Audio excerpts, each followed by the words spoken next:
Hello guys. And this is my Survivor 44 mid-season power ranking. But before we get to that, we need to talk about the exit of Matthew. Now this was a sad exit, as at first I didn't see it coming, as I said in my True Contenders video, and I believe his edit was too good for it to be a pre-merge exit. But the fact that we didn't get a tribal made the episode feel a bit empty, and also I was super strong on Josh going home, that it's shocking he made the merge. But now we have to get to the 12 contestants still in the game. And let's go. At number 12 is a player who I think has a negative 100% chance of winning the game. And that is Josh. Now Josh was purpled at the first half of the pre-merge, which is inherently bad, and then when he actually gets content, it's not any good content. He is one of two targets when Sokol loses. In him and Claire.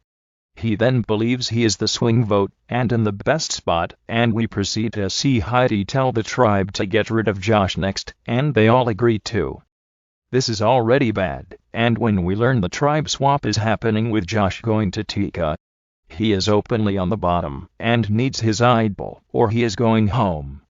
After playing it, he was still gonna be a boot.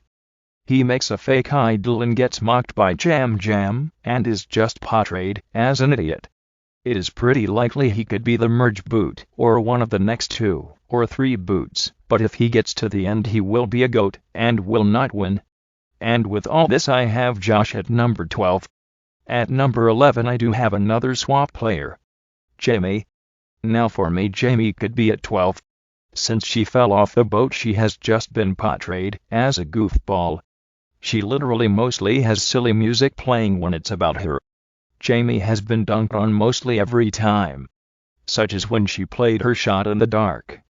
The show makes her look as she is paranoid, and to not show the reasoning behind it is a pretty big knock for her. When she is bonding with Matthew, Matthew says how he is using her as a pawn and doesn't really need her. She even gets the fake idol Matthew planted. When the show looks like swapping could be a slight redemption for her, they is still making her look like an idiot. She says she feels welcome and accepted in the tribe. The tribe talks bad about her. She tries to talk to Matt, then tells Franny, his closest ally, about how Matt is all over the place, making Jamie look dumb once again. I don't even know how she will place, but for sure she is not winning. So Jamie is at number 11. At number 10 is our first Ratu member, and that is Lauren. Now for me, I like Lauren. I would have her out of contention if the edit wasn't like Survivor 41. And believe Lauren could do well, even could win. But it's circumstantial. Her edit has to really pick up come into the merge. She has had no content for the last few episodes, but she hasn't been dunked on, or has been made as an idiot.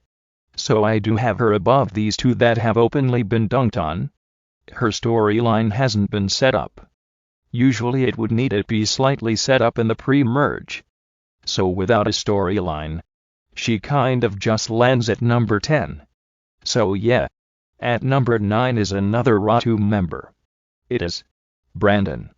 So it's either him or Josh as the merge boot. He could have been the first boot if it wasn't for him finding the key to the birdcage. In the premiere he got the most confessionals of everyone with 14. And then has only gotten 5 ever since. Which isn't terrible, but it took until episode 3 for him to get his intro package. His 14 confessionals was more necessary since he got the idol, and was the initial target going into tribal. Merge boots usually are a major focus in the premiere. Before episode 5 I would have him higher, but at the summit trip he was pretty much put into the Bros Alliance, setting him up as a potential easy vote off if the underdogs band together to take the big dogs out. Brandon is being set up for a fall with his relationship with Danny is not gonna work out. He could make it far if he is not the merge boot, but his edit to merge boot style, but it isn't guaranteed. So this is why I have Brandon at number 9. At number 8, we somehow have the final Ratu member, really showing my opinion on Ratu, and it is Kane. His content has severely improved since the premiere, but he also is still being undermined, with a clear set-up relationship with Carson. But Carson said he is using Ratu for information, and is gonna be the downfall for Ratu.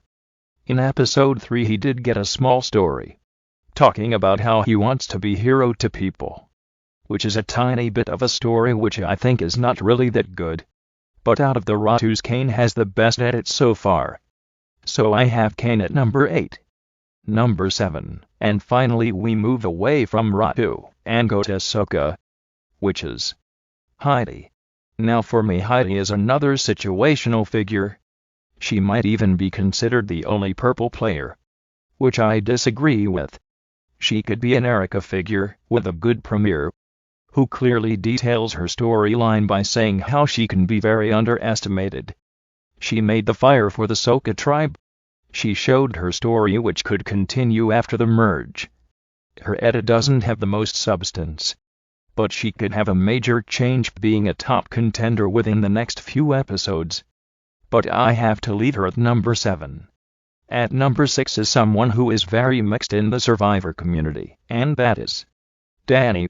So Danny for is a weird case, as I could see him being the biggest threat, and is booted at the final 8 to 6 range, like a Shan. He would be the leader of the Jocks Alliance with Brandon, and maybe Josh. I think he probably won't win, but the reason he is this high then is he is nearly guaranteed to make it so the mid to late merge, as I could see him going anywhere. Why he won't win, you may ask? There is no way he works with a potential underdog alliance. He completely ignored Carolyn in the summit trip, basically giving Carolyn the idea not to trust him, and potentially even target him. I don't see him as the merge boot, so that a good on him. Whereas I don't think he will make it to the penultimate or finale stage of the game. I am not sure on him, so this is why I have him at number 6. At number 5 is one of the lovebirds, and that is Franny. Franny has been nearly confirmed that Matt will outlast her. Most of her edit consists around Matt, where it's not the same way for Matt. Franny is definitely the more capable of the two, and even the more strategic one of them. So once again, why is she at number 5 low? She hasn't had as much content revolving around herself. But she did get a Matt chat, which in every season of this new era a winner has had a Matt chat. But there is one downside to her Matt chat, and it's the other people who got them. As I think, if we compare the three of them, if Matthew was still in the game, I would have Franny as my bottom ranked of the 3 people. So with that I have Franny at number 5. Now it's the top 4. And I can clearly say one of these 4 is probably winning. So with that, number 4 is the only one that isn't on the same tribe as them, and it is Matt. And I'm still surprised how strong his edit has been since the premiere, as he was the first to get a confessional when Sokka got to their beach, highlighting his story, talking about his recent breakup and how that will affect his game in some sort. In episode promos, multiple times has he been a focus of them, and is probably the main focus of Sokka, and should have been my top contender. As before this episode I would have had Danny higher. Anyways, I see Matt obviously outlasting Franny, as him being collateral damage for the majority alliance. Now I could see Matt getting out a bit early, as Sokka have said how he is a goofball and a bit of a joke strategically. But if this underdog alliance comes together, Matt could be a major decision maker for the alliance. He could be the one to take Danny out, as I said. So that sums up my placement for Matt, and he is number 4. Well, the top 3 are the original Tika 3. But at number 3 I do have Carson. Carson had a great premiere, having him as my number 1. But from episode 2 and 3 he had a slight dip. Because working with Carolyn and Jam Jam looked good then, but now wasn't the best move after how Tika was handled after he was swapped to Ratu. But when he was swapped to Ratu he was back in my top picks, as everyone is willing to give him information, and then admits to using them for information to use at the merge. I am strong to think Carson will be the downfall of the Ratus, where he may flip back to Tika to eliminate the likes of Brandon and Kane. Carson was in the best spot on both Tika and Ratu, which was good, but he has been knocked to 3 BQs of him not being as important in episode 2, and 3 and seen making a bad move when being the swing vote. And he is probably gonna be a late game boot, being like a final boss for the eventual winner to take out. So therefore have Carson at number 3. Now the top 2 is Jam Jam and Carolyn, but it's the order that could be controversial. So at number 2 I had to go with Carolyn. And before I continue, I know I put Carolyn as my top contender on Tika, but it was before episode 5, which I have to put here at number 2. Yes, we do start the season with a cold confessional from her, but she has been shown, as she is a big personality and has been a secondary target. She has also had a decent amount of complexity. She's at number 2 for 1, as she has been made as a dodo, and yes, they have rectified that. And she also didn't have a Met chat, whereas Jam Jam has. I might actually could see her as the fire-making loser, or even a runner-up, which I'm more strong on than anything. She is also lacking a lot of personal content.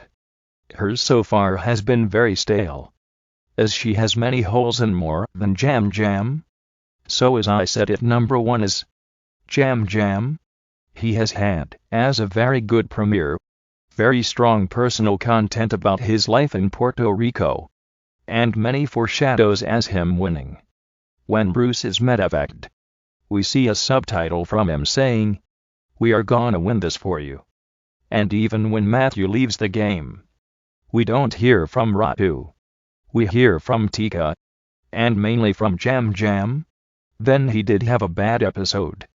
Episode 4 he was bad with his handling with Carolyn, which should knock him, but he has so many positives where he is definitely my top contender. Finally, I think after him getting the most confessionals in multiple episodes, I have to have him at number 1. And there we go. That's my Survivor 44 mid-season power ranking. I hope this does well. I've spent so long on this. So this is the video. Goodbye.